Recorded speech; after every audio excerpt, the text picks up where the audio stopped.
a warm welcome. Thank you for making it to SAHA Studio on this cold and rainy day.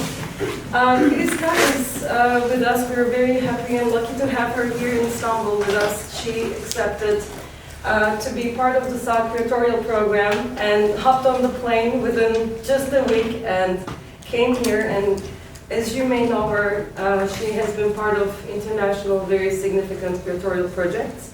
And right now she is curator of the next Shanghai Biennial, as well as being the artistic director of the Fogo Islands-based Shoreditch residency program. So today Kitty is going to talk about her curatorial projects, as well as the Shanghai Biennial that she is curating. We will first listen to her presentation, but if you have any questions, please do not hesitate to ask. We want this to be a conversation and a dialogue between us. Thank you so much for coming. Thank you, Kitty. So first of all, I'd just like to thank everybody who is responsible for this invitation, Hussein and Sarah and everybody at SAHA. It's been a real pleasure to be here, and I'm learning things every day, and I'm very well looked after, and it's just been a pure pleasure. So just thank you, thank you, thank you. Before I begin, I'm just going to tell you a little bit about the structure and what I'm going to do in this talk. So I guess I'll tell you a little bit about my philosophy and who I am. But I've been working mainly in big institutions, national galleries, the biggest museums in the city, making exhibitions and acquiring art. That's been 30 years of doing that. That's really my big skill set.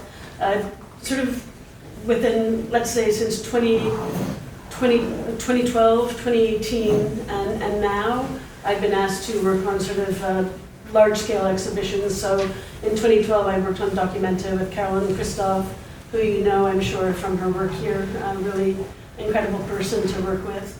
And then in 2018, I did the Liverpool Biennial with Sally Talent. I co-curated that. And then in 2025, I'll do the Shanghai Biennale. So it gives you a little bit of a sense of the kind of person I am.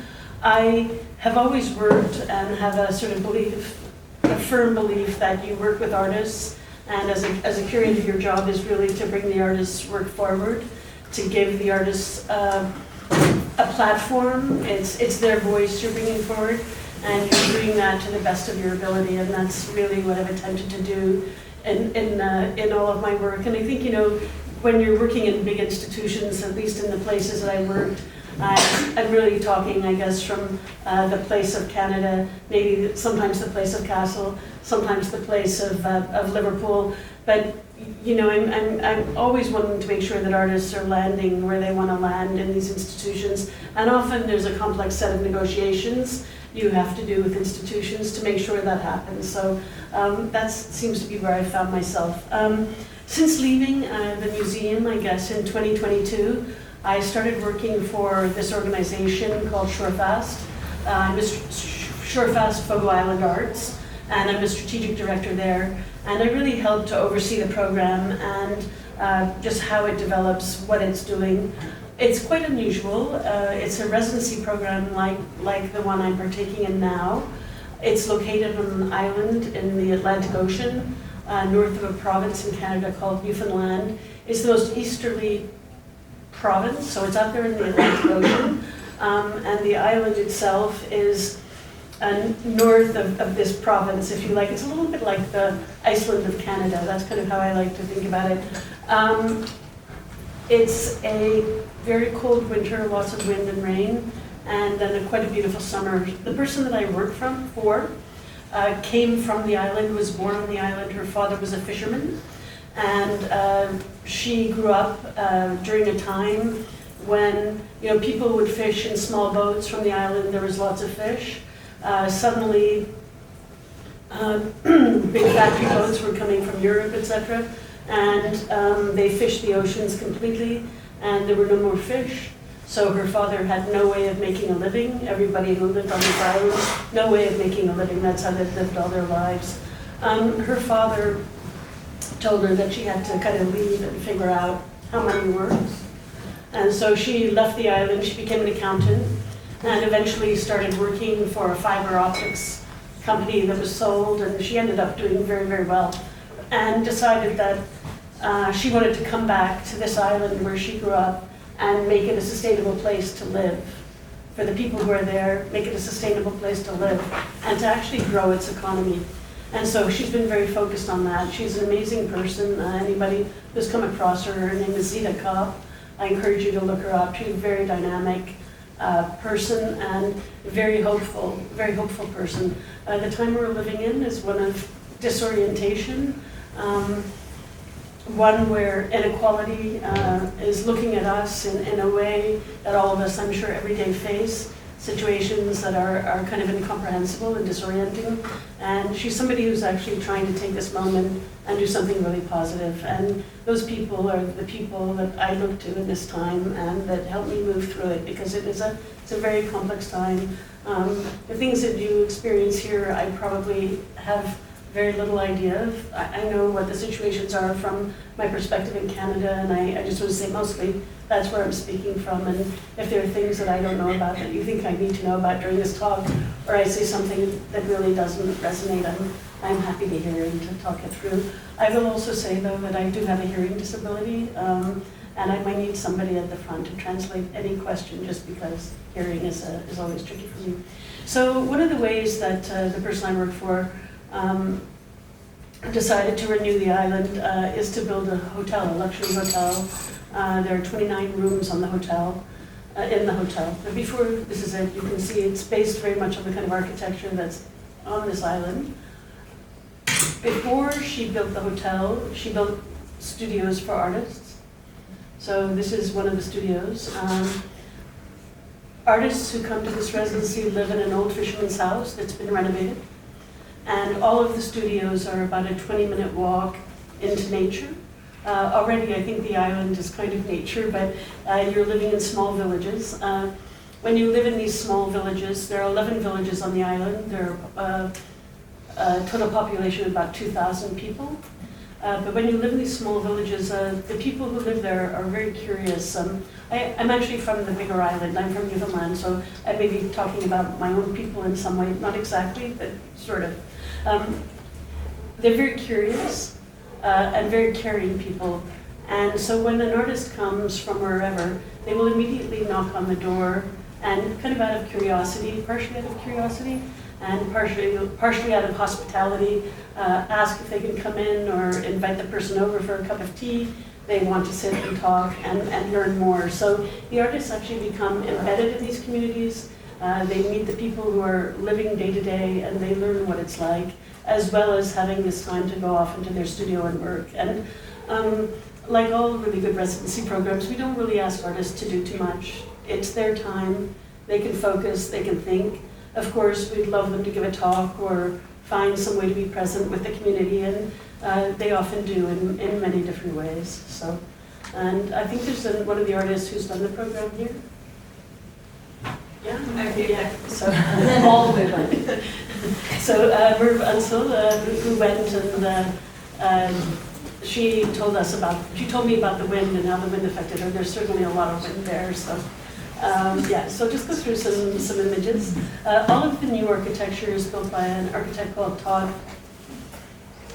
I don't know Todd's last name. It's just escaping. It's built by Todd. I'll come back to his last name in a minute. He is actually also from Newfoundland, and when Zita began this project, she was looking for an architect from Newfoundland and came across Todd Saunders and invited him to come, and he knew the local architecture. Is really all of these buildings, while they look to be a kind of new language, are really coming from the original buildings. So you can see in the daytime what that looks like. So they're almost like telescopes that look out to the ocean, and you have a small kitchen and a bathroom in each space. So one of the reasons Zita decided to start an artist residency and invite artists to this particular place is because of a set of films. Some filmmakers came there in the late 60s, early 70s, and they came in this moment where the people had nothing, and they were documentary filmmakers, and they went to each village on the island and they filmed people. And It's also important to say that the people on the island didn't really know each other in this moment in the 60s. They didn't know each other because they were fishermen, and all they had to do was go out to sea and come back. And they saw no reason to go over to the next village. In fact, there was no road. They would have to take a boat. There were no roads on the island. So when the filmmakers came and filmed each group of people, they started to realize there were a group of people on this island who had a kind of similar story, and they started to work collectively and collaboratively. At this time, the government wanted to remove them from the island because it was too expensive to have these 11 different communities with, 11 different schools, 11 different whatever. So the idea was to actually move people off the island. And you see, and this happens in many small communities on the bigger island in Newfoundland as well in this period. And you see people actually moving their houses physically on the ocean. They're fantastic pictures. You can look them up and see, but people would move their houses from one community to another. But the people decided they wanted to stay. And these filmmakers, artists, these were the first, people. Zita saw these people working and was deeply influenced by them and felt that artists always have this other picture, this alternative vision. They see into the future. They map our future and our way forward. And she wanted to always have artists as part of the work that she was doing on the island. So these are kids. So this particular image comes from the photo process films. They're all on the internet. You can watch them. You can see the fishermen talking with one another. But one of the films is focused on the children of Fogo Island. We recently had an artist come into our residency. She's quite well known. You might know her. Sharon Lockhart, American artist who makes films. And Sharon was really moved by the film with children from I think it's around 68, 69. And Sharon has decided to make a new film about the children of Fogo Island. It's 2 hours long. It's almost complete. We'll be showing it at the gallery on the island very soon. And I'll also make it part of the Shanghai Biennale presentation. This gives you a sense of one of the houses. This is called the Wells House. This would be a typical fisherman's house. Sorry, is somebody moving the slides forward?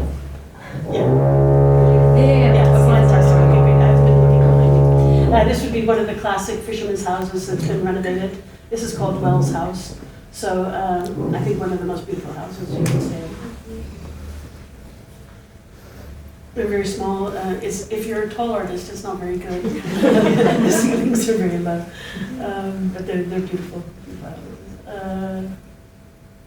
And this would be another studio called the Tower Studio. Again, it would be 15-20 minute walk into the landscape. This is also by Todd. Just tell a brief story. I don't know if anyone recognizes the artist in this image, if we go to the next picture. With the glasses is an artist called Silke Otto-Knab, and she's speaking with Zita, the founder, in the purple jacket. And Silke was the first artist to come to the island, and she fell in love. She's a German painter, kind of feminist painter, fell in love with the place, bought a house, and could not stop coming back, and sadly passed away about 2 years ago. But this is her on the island in the gallery talking with Zita. So. And just another picture of Silke with Wells House. Just go a little bit. This is just in relationship. I was thinking about Sharon's film, and Sharon has worked with children in different places in the world, but you can see a kind of a language of looking at children playing with cinema. This would be called, gosh, I can't remember. It's got this particular studio is called something like Iceberg. You can see why, but this is one of the most dramatic viewpoints. This is one that Silke used to stay in. You can see the ocean. It's a pretty windy place, quite wild. There's a gallery in the hotel where we show work as well, and invite artists to come, and we do one project now per season generally. Sometimes there are other projects on the island. And this would be in Tower Studio, so the very tall building I showed you, looking down. There's artists that play on the ice. Some of you might know about the World Weather Network. We were invited to be one of the sites at Fogo for the World Weather Network, and our artistic director at the time was a man called Nicholas Schaffhausen. And Nicholas I was working at the National Gallery of Canada at that point as a deputy director, and Nicholas Schaffhausen called me up and said, you know, Fogo's been invited to be part of the World Weather Network. Would you like to be involved in some way? And I said, well, what do you think? And he had really wanted to work with Liam Gillick. And again, Liam Gillick is an artist. I know he's been in the Istanbul Biennale and I think almost every Biennale probably. But lovely guy. He wanted to make a weather station, and this was the actual weather station that he proposed to us. And I said, well, why don't you send me the plans and everything? I'll see if we can acquire it and then lend it to Fogo Island. And this became a project. It happened, and Liam worked with very much the kind of vernacular architecture of Fogo Island. So all of the fishermen have these kind of fishing sheds and stages and things, and this was actually built through kind of fisher knowledge, if you like. And I think very interesting to think about a small place like this, that there was no weather station. They never had anybody tell them the weather from this place. So this is the first time that the weather is now available on the island and in this place. And so it's a small machine you can see on top. It's a small weather station that functions. And anybody now, if you look up World Weather Station, Fogo Island, Liam Gillick, Red Weather Station, you can find out what the weather is in Fogo Island. This is the town of Fogo. Whenever you say Fogo, you have to say Fogo Island. If not, you're referring to a town called Fogo. So it's one of the communities that you can see.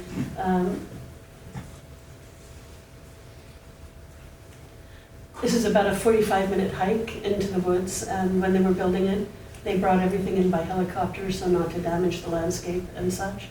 And the people built it on site. The color, I think, is very much connected to a red that Donald Judd likes to use. I think Liam was thinking about something that would be highly visible in the landscape, and it's true when it's clear. You get a lot of fog on the island, but when it's clear, it's something that's quite discernible from different vistas.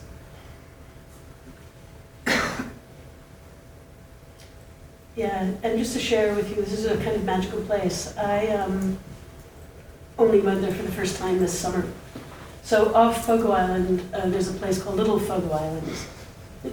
And Little Fogo Islands are a place where the fishermen would go in the summer and live on these little islands because they were closer to where the fish were. So if you can imagine a time before people had gas, right? You're rowing out. The kids are very involved in all of this. The kids are doing a lot of the labor as well. Everyone would go out to Little Fogo Islands. You're closer to where the fish are, catch the fish, and then process them and bring them to the larger areas. But there are no roads on Little Fogo Island. There are churches, various houses. But yeah, it's kind of a magical world out there. So I just thought I'd share with you. We'll move on to the next presentation. So that's Fogo. Any questions about Fogo? Because I could answer them in this zone now if that's of interest. How long are the residencies? Are they month-long? How long are the residencies yeah. for? We tend to do about 2 months would be a long one.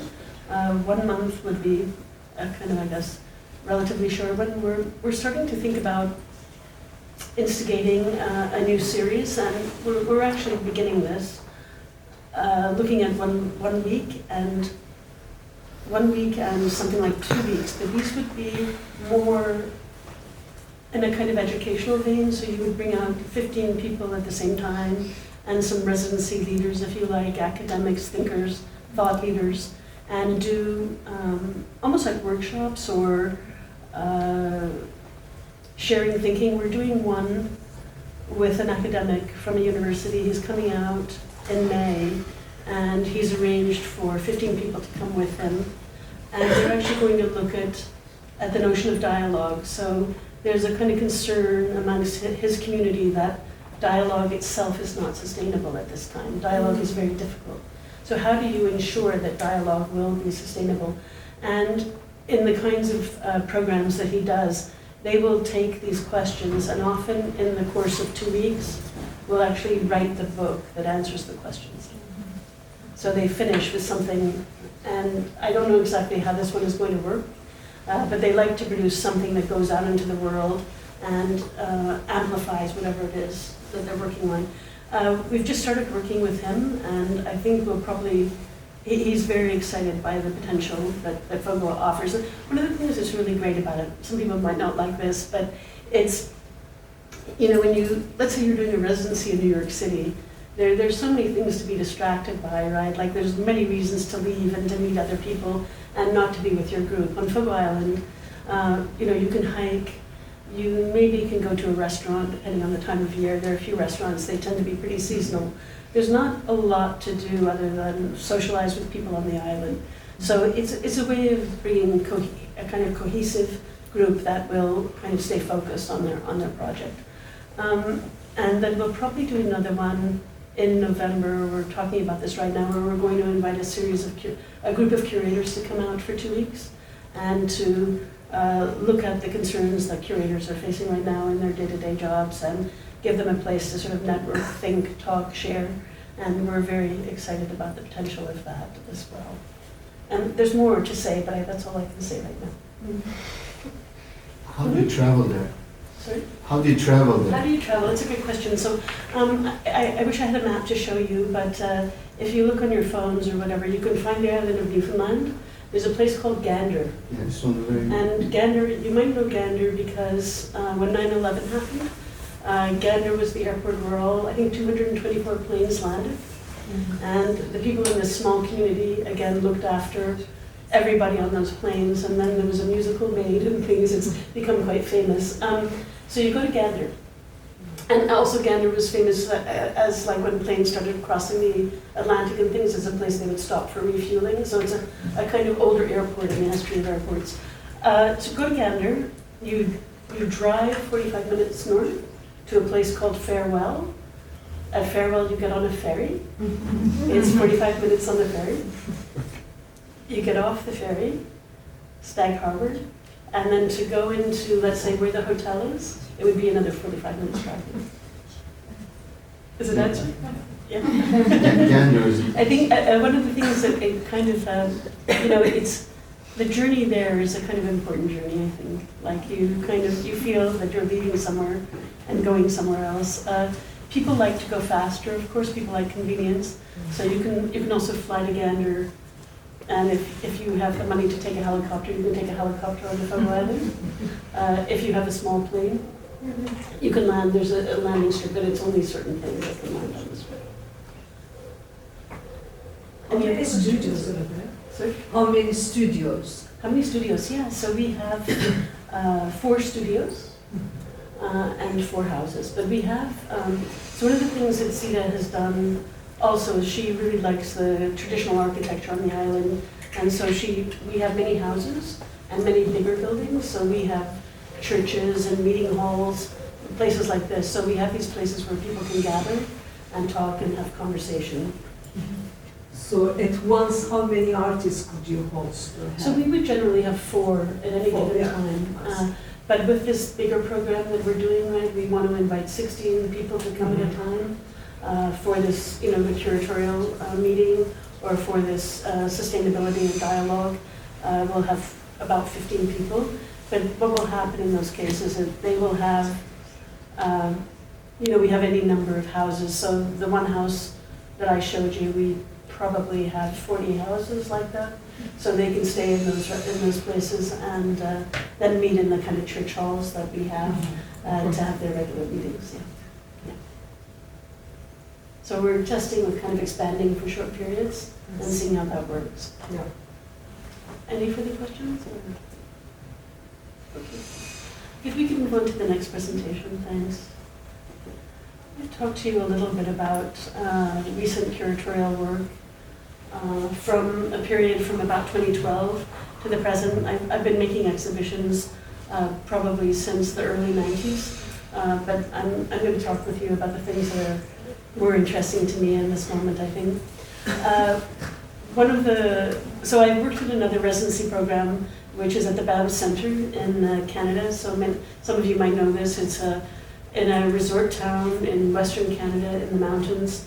And it's like a small university. It was originally begun as a place for people who had already gone through the educational system to study for an extra period of time. You would have opera singers, ballet dancers, musicians, all kinds of creative people in the arts come out, writers, and spend time. They have many studios. They have studios in quite institutional-looking buildings. The campus is sort of built post-60s. And they also have more discreet sort of cabins in the forest that you can go and work in as well. For musicians, for example, they have what do you call, like sound protected cabins. You can go in and practice your instrument. So I worked out there for about 6 or 7 years, and while working there, Carolyn Christopher-Gargiev got in contact with me and wanted me to be part of the team, the agents that she had assigned for Documenta. She had also considered Documenta to have 4 sites outside of Kassel. So one was in Banff, in this mountain town, and it was called The Retreat. She had 4 different positions for Documenta. One was sort of the stage, one was The Retreat. I'm sorry, I can't remember the others. But Banff was The Retreat, so it was after Documenta, and about 20 artists and thinkers came out to Banff for 2 weeks to kind of, it's almost like to rest and think and kind of regain themselves after Documenta. Jeffrey Farmer, I just thought I would show you, is one of the artists from Canada in Documenta. Some of you might be aware of the work. So he was working with Life magazine at that particular time, the whole edition, and cutting out images from photographs, and created this huge kind of history of the kind of history of the representation of Life magazine. Some of you may have seen that work. We go to the next slide. When Documenta opened at the BAM Center, I invited 2 artists to make a film for that particular opening night. And they are Brian Young and Dwayne Linklater. They're both Indigenous artists working in Canada. And they met each other at the BAM Center. They had come to do residencies and didn't know one another. They both loved moose hunting. And they decided there'd never been a film about moose hunting, and particularly from an Indigenous perspective. And so they decided to make this film. So it's a story of these 2 men coming together to hunt moose. And you see some intergenerational learning. So Brian's uncle comes with them and talks to them about the land. And you see them just moving through these different landscapes, looking. Eventually they find a moose, they shoot it, they cut it up. Brian Young is quite an incredible sculptor, and one of the things that he has done in his life as an artist is, you know, the white plastic chairs that you see everywhere? Mm-hmm. So he looked at one of those and he realized that within this white plastic chair there was a whale skeleton. So he's made a sort of series of about, I guess, 3 works, you know, sort of 60 feet long, 20 feet long, creating a whale from these plastic chairs. So almost the inverse of some sort of working with natural material. He's sort of using this unnatural material to find nature. The land that he grew up on is a place for oil and gas exploration, and of course that has a deep relationship to plastics. The Indigenous group that he comes from, they are very involved in the oil and gas industry, and I think very often we think Indigenous people are just caring for the land and, you know, want sort of to think about the land in relation to healing and their own cultures, and they're not involved in industry in any way. And so his family is very involved in industry. And when they actually shot the moose, Brian, because of this kind of sculptural knowledge that he has, you could see him when he cut up the moose, that he was just so fast, and he really knew what to do with that body in a way that the other artist didn't, who doesn't work. The other artist sort of more film and video, more conceptual. So Dwayne Linklater, he's going to be showing at the Dia Art Foundation, I think in the fall, so or maybe next fall. Fantastic artists. So someone, if you don't know, to look out for. Both are really interesting people. Later on, I worked with Theaster Gates, an African American artist. Are we doing okay time-wise? We're doing okay time-wise? Are we good time-wise? Yeah. Okay, good. So I worked with Theaster Gates, African American artist, and he was really interested in the idea of the house museum. So you know there are many museums throughout city, small, very, very innocent kind of museums. He was really interested in thinking about a particular musician who had done a lot of, who was very, very important in the founding of the house music movement. And in fact, the Astor had inherited his whole archive of music. And so this was a play on house museum, house music. And the Astor made this incredible neon bird, maybe bird, which speaks to riots and all sorts of things, and created a video of kind of dance, house music dancing. Let's go back one slide. And he brought some doors from another building, so you're kind of looking into this room, and also created these things called sort of disco balls, if you like, but he called them housebergs. And think of a kind of a disco ball and iceberg coming together. The houseberg rotates, and one of the foundations for the Astor's work is ceramics and pottery. And so this is a kind of wheel mechanism that you would use in pottery. It rotates the houseberg. In the kind of museum guys, he was also thinking about an early black entrepreneur who made his own bricks, and the Astor actually borrowed bricks from this entrepreneur's house, and you can see them stacked up, and the Astor too makes his own bricks, the white bricks, and he tells the story of this particular brick maker and the house museum where these bricks come from. So you had these things that sort of played on history, history of black culture. The opening was a very exciting night. So the Astor was speaking at the museum. We had about 250 people who'd come to the talk. And after the talk, we would open the show. That's generally how things went. So many people couldn't get into the talk who really wanted to come. I was asked if I would open up the show before because they couldn't experience the talk, but they could experience the show. And I was a little bit, no, we don't do that, you know. Then I shifted. I said, sure, fine, let's do that. And we had a kind of dance party that the Astor arranged with local DJs and things playing this music. And we had about 6,000 people come through the museum in the course of the evening.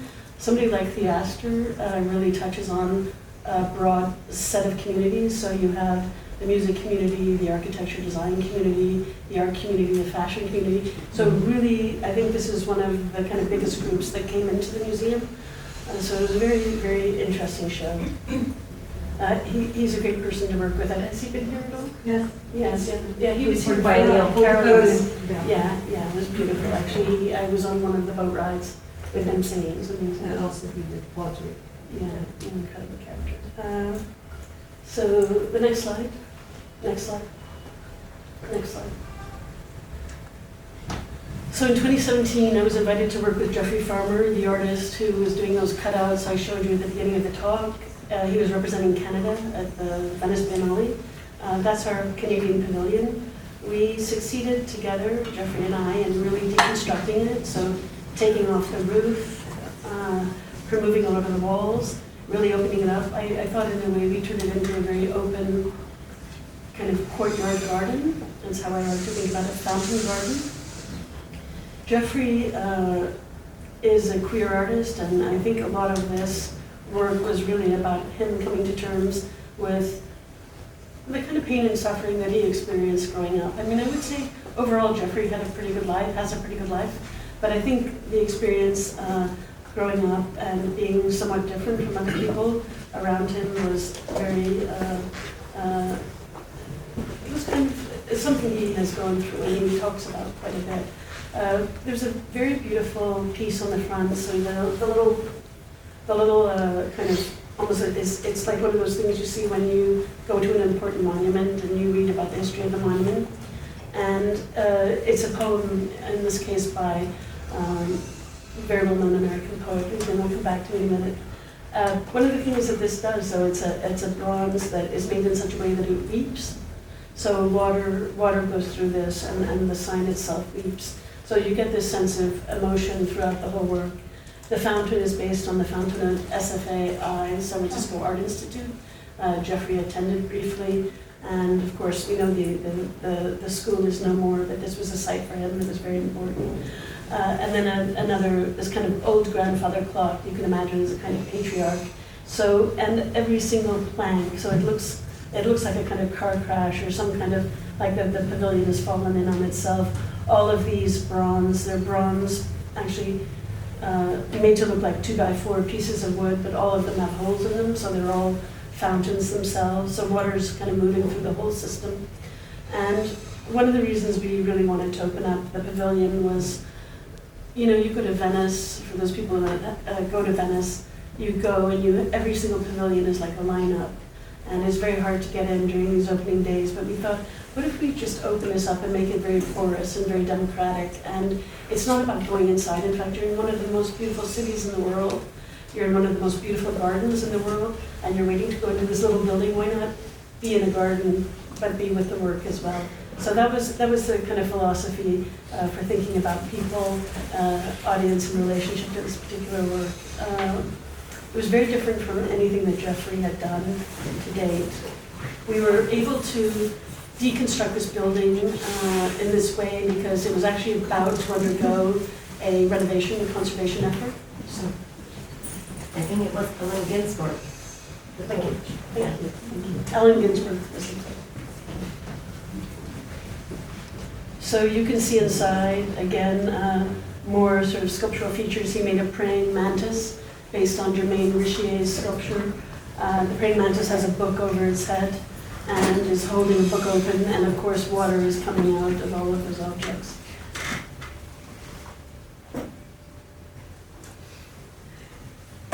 Just a little bit from the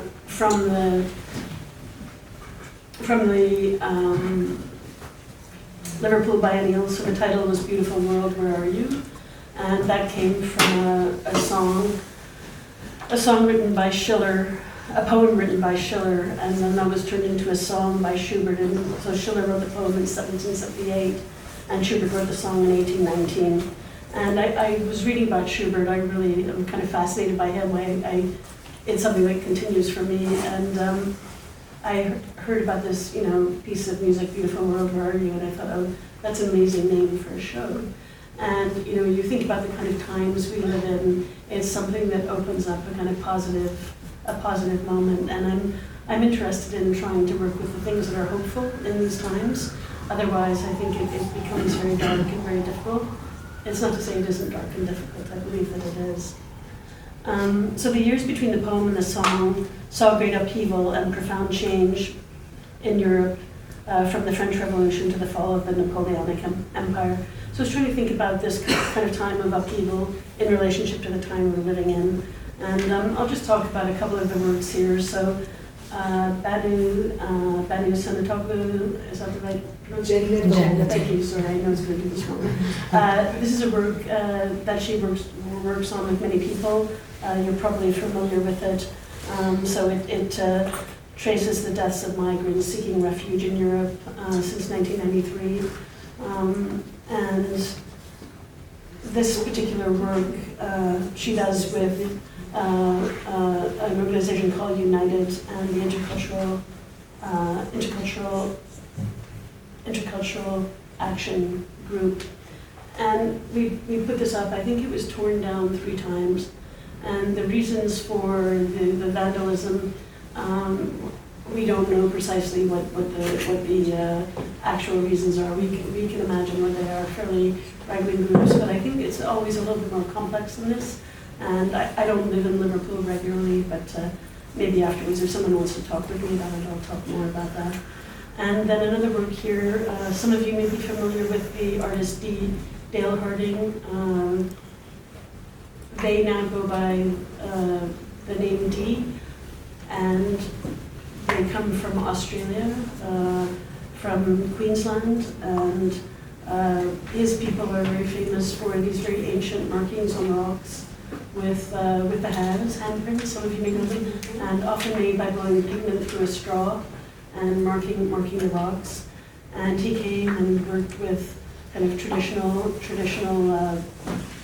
pigments from the ground to make a story connected to his heritage and history. The blue marking that you see is made with a kind of cleaning dye or fluid coming from, of course, settlers and people who came to Australia. That's the material they brought with them. So you see him combining this blue kind of cleaning pigment with the brown ochre here. And really, again, incredible artist. He's been in Documenta, and I think they are living in France at this period in time. And just if you don't know, really encourage you to look up or get to know. Also worked with Silkato Kanap, the artist who, yes, and it's so also worked with Silkato Kanap, the artist I showed you who was on Fogo Island, and her work would be in the middle. She's been working a lot with dancers and looking at very historical moments in modern dance, if you like, times when people come together collectively to make things, which I think is really important for her in this painting, is this set of paintings. She would call herself a feminist painter. She never used brushes and works with watercolor, so she's working on canvas with watercolor. Her procedure is really to remove any color that she puts down to start to make images. So wiping away with rags, wetting the canvas, turning it in different directions. This was the biggest painting she'd ever made, and is I think really the last most significant work that she made. She's made some other smaller works since. I shouldn't say that quite. That's a little bit dramatic, but it's one of her. It would be her major work. It's now in the Tate Modern collection. Off to the side is work by Joseph Grigley, who often works with his disabilities. He has some hearing capacity, but is deaf. And this particular image on the side comes from an archive. He's often looking at performers or images where you have sound within an image.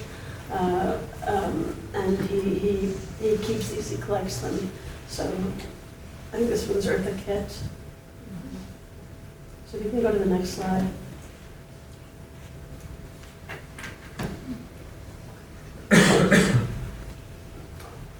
So this is an image of work by Brian Youngin, the guy who cuts up the plastic chairs, who made the film about moose hunting. He really is a sculptor, first and foremost, and I invited him to do a show with me at the Art Gallery of Ontario. In Canada right now, there's a really concerted effort to, for those people who are non-Indigenous, to really learn about the history of Indigenous people in Canada, to start to understand the kind of suffering and difficulties that they have experienced with settlers coming to Canada. The Art Gallery of Ontario had done some shows with Indigenous artists, had collected Indigenous artists, but had never done a show at this scale with an Indigenous artist. I think I would say the same with the Astor, that you hadn't really seen an African-American artist have as much space and as much attention ever in the Art Gallery of Ontario. So these were kind of moments of change, I believe, in the institution. You can see Brian, so there are two galleries at the AGO for temporary exhibitions, and they're really the scale, I would say, of and kind of have the same sort of proportions as a small gym. And so Brian, a lot of his work has been cutting up Nike sneakers and cutting them up in such a way, bringing them back together, reconstructing them to look like indigenous masks. They're always sculptures, they're not masks. He's not making masks, he's making sculptures. But you can see in the foreground the very early works he did with Nike sneakers, look very much like Northwest Coast masks, and then he started to explore other ways of working. Because he works a lot with athletic gear, he wanted to turn this space into a gym, and so he designed a gym floor with the colors that you see, and we laid that down. And then you can see, I think in the background, one of the works maybe going up, a sort of tower, is made with like an athletic bag, maybe for golf or some other sport. And we put in basketball, the basketball net on either side, and benches for people to sit, and we put in lockers. So it was quite an intense experience. There's also a series of works you can see where he's taking uniforms from two different teams and weaving them together. So again, working with weaving and kind of the crafts of Indigenous people. Again, I talked to you about his family being involved with oil and gas. So when you're driving in the north where his family lives, you often will have these kind of plastic containers in your car So you have extra oil, gas, or extra water, whatever it is that you might need. And he's taken those and started to drill into them. And often using the pattern of beadwork that is traditional in Canada. The red ones, I think one of them has butterflies and dragonflies, so starting to pattern in different ways. And of course, defeating the purpose of this canister completely. The TP that you see is quite large scale, and this is Brian again, ordering furniture from IKEA and cutting it up and sewing the leather together, taking the wood, joining all of the wood pieces. So this kind of reverse making of these things. Teepees are often made with hides of animals or canvas. And so taking this kind of these things that are part of consumer culture and then turning them into sort of native looking things. And it's a perfectly functional teepee. So I should also say the show is called Friendship Center. And friendship centers are in urban centers in Canada. They're places for Indigenous people to meet other Indigenous people. They're free. They often have gymnasiums. And also, if you go to reservations where Indigenous people live, the gym is the most important place in the community. It's where all of the communal dinners happen. It's where any big announcement happens. Of course, people play sports and such, but it's really where the community meets. And these things are also in the friendship centers in the cities. And they're free and they're open to anyone. In fact, if you're not Indigenous, you're also welcome in the city. And so this notion of turning the museum, if you like, into a friendship center. Unfortunately, the museum in Canada isn't free. I think Brian was sort of commenting on this, like, what is the notion, what is the work of the institution, what work is the institution doing? So Brian's always thinking and is always like pushing and that sort of thing.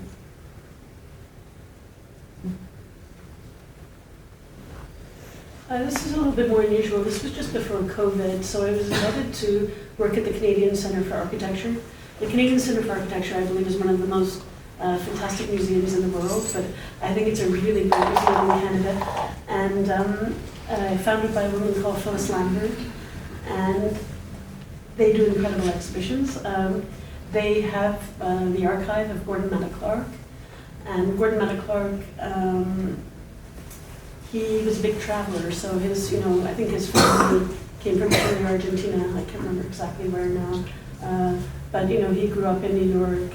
His mother was American. He was a very cosmopolitan. He had a very cosmopolitan upbringing. Traveled a lot. So he has a huge archive of travel images. And they invited me to come in and look at the archive. And I don't usually work with artists who are no longer present, but I love this institution. I love Gordon Matta Clark. It was very hard for me to say no. So I said, okay, I'll come and have a look. And I was very excited by the travel material. It had never really been looked at in a big way. And so it's always nice to be the kind of first person, not exactly the first person, but to be an early person to do something with it. And I looked at the images. I feel there are about 3,000. And because he's taking all of these things are sort of the 60s, 70s, you have snapshots, you have color prints, you have black and white prints, you have negatives, you have all of the kind of analog, all of the analog stuff. And I went through everything. I love looking at images, and if you put like many boxes of stuff in front of me, and I'm actually working on a project, I will look at it all. So it reminds me about Brian, and I might come back to tell you something about Brian. So I went through everything, decided on maybe about 1,000 images to show. We put together this slide presentation. It probably took about 45 minutes to sit through, and when people are using cameras, sometimes they're taking multiple pictures, so you get ribbons of pictures from the same place. Gordon Matta Clark loved animals, so lots of images of pigs. Really loved pigs. People taking pigs to market in South America, Latin America. He really loved going to food markets. He ran a restaurant for a while, so you can imagine that. So lots of pictures in markets. Loved ruins, and again, as an architect sculptor, he really loved looking between ancient buildings and seeing how light, function in those spaces. And again, if you know his work, that would be the basis of what he does. He's also somebody who's really interested in terms of cities, looking at the edges and the kind of the places that nobody else was looking at, the places where people weren't going, the places that were kind of underutilized, forgotten, left behind.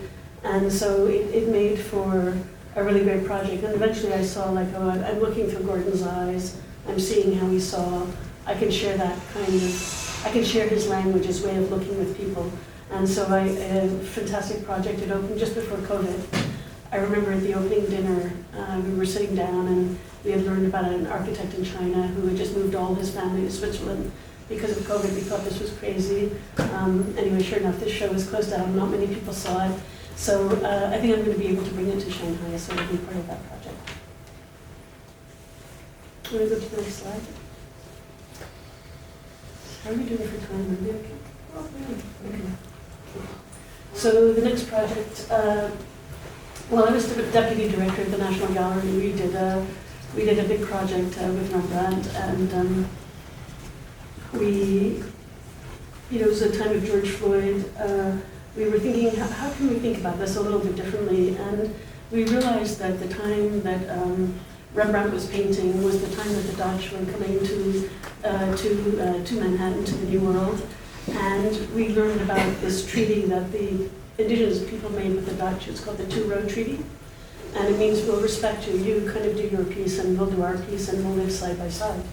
And so this was the treaty that existed between the Dutch and a very specific group of indigenous people at that time. So we brought one of these treaties into the space, and we told a story of kind of indigenous thinking at the same time as Rembrandt. And it was kind of fascinating. I think one thing to think about, that indigenous people and Dutch people met each other in this time. And I was talking to one of the indigenous thinkers that we worked with, and he said, think about their feet.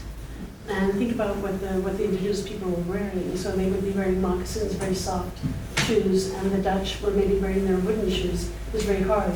So you think about this relationship to the land right away, and how for the indigenous people, land is so important. And it's a lot of where their philosophy comes from. But this Dutch, just having this removed from the land, right? The treaty itself is made with shells. Wampum they're called, something. At the same time, we also brought in, we did two very large-scale installations in the building. So one with Tal Lewis, Canadian, who's now working in New York. This is a kind of woman figure that's connected to the slave trade, and just thinking very much about that history. And then Rashid Johnson, who's working out of New York. Made this incredible, platform. He's made quite a few of these, I think, bringing in these kind of flavin-like lights. And this was the first one that he made, where it has almost like a little balcony, so a musician can sit up there and play music. You can, for him, it's very important that you use it to generate a set of activities with the Black community. And the National Gallery of Canada hadn't really had a big relationship with the Black community. And so it was a time to develop that particular relationship.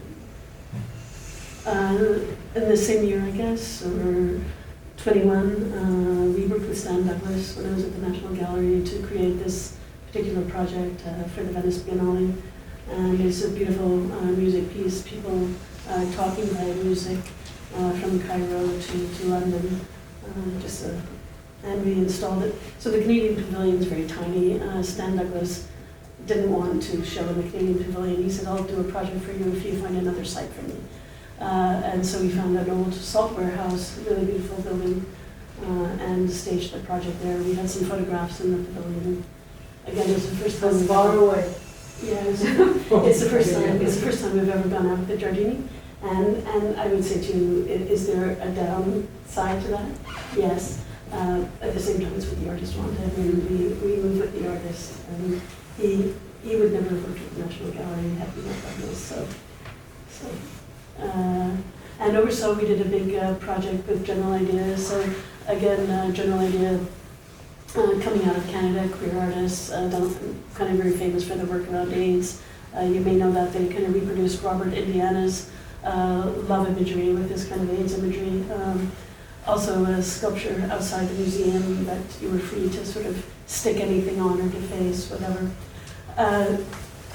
General idea came out of Canada, never really been celebrated at the National Gallery. Again, I think there's some conservatism in a big institution like the National Gallery. So, now 2 of the members have passed away. There's one remaining member, A. Bronson, and he oversaw the whole production of the show.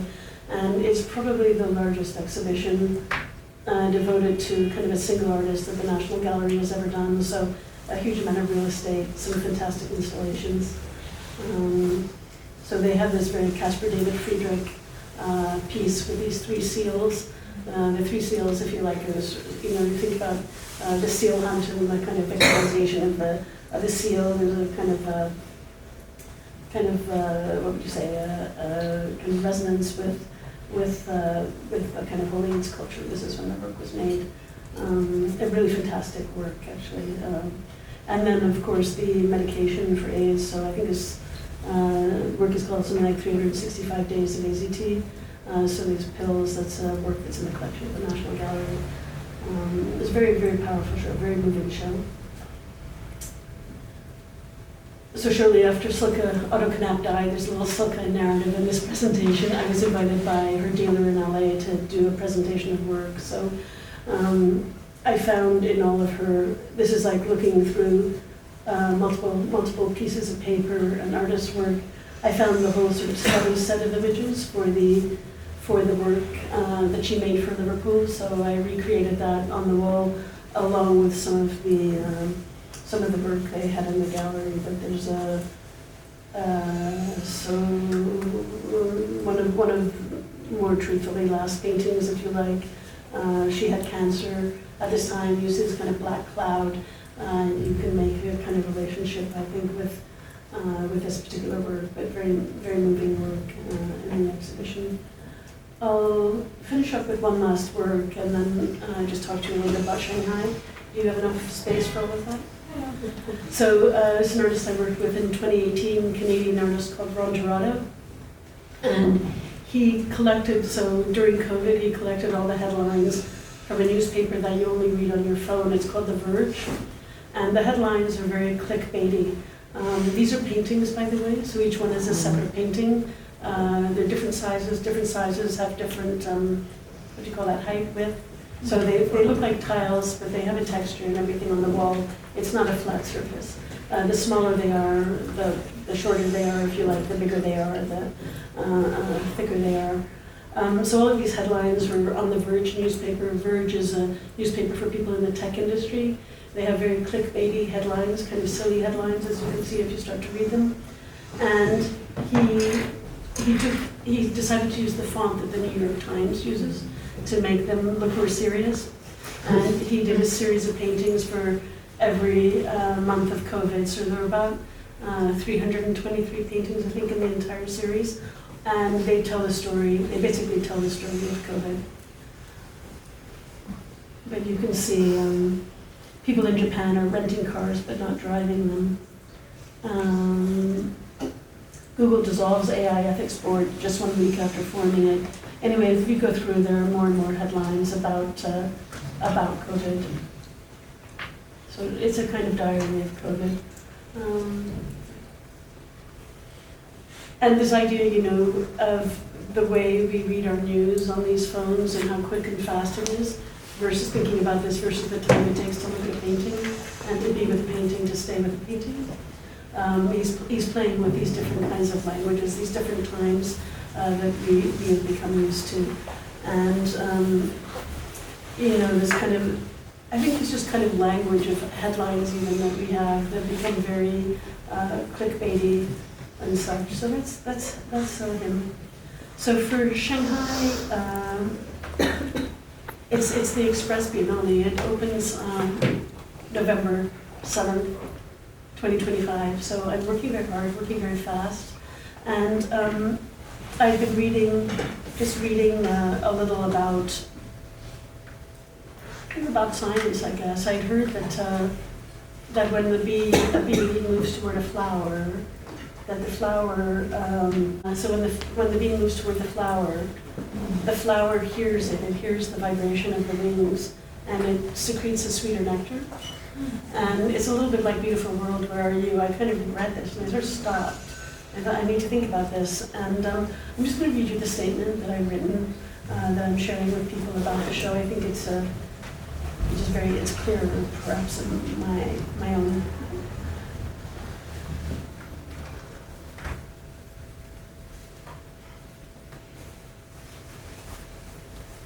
So this particular exhibition explores new modes of sensorial communication between artwork, audience, and environment.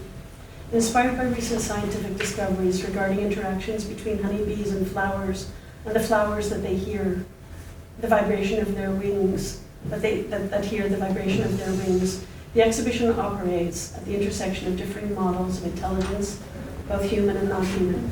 It is based on the belief that recent art provides us with a privileged space for such investigations, offering an embodied, interconnected sphere in which communities may form stronger bonds in harmony with what eco-philosopher David Abram has called the more than human world.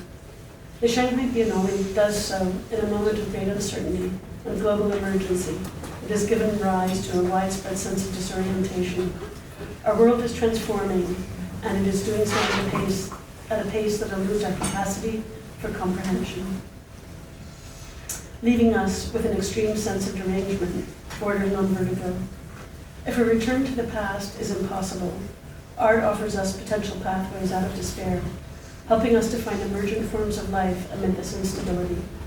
The Biennale's hopeful vision rests on art's ability to orient us toward the unknown, the future. Conceived in collaboration with a global array of highly engaged artists, curators, intellectuals, musicians, poets, scientists, and writers, Does the Flower Hear the Bee recognizes that much depends on our ability to sense the world around us and attune ourselves to its diverse variety of intelligences. Thank you. We're looking forward to it.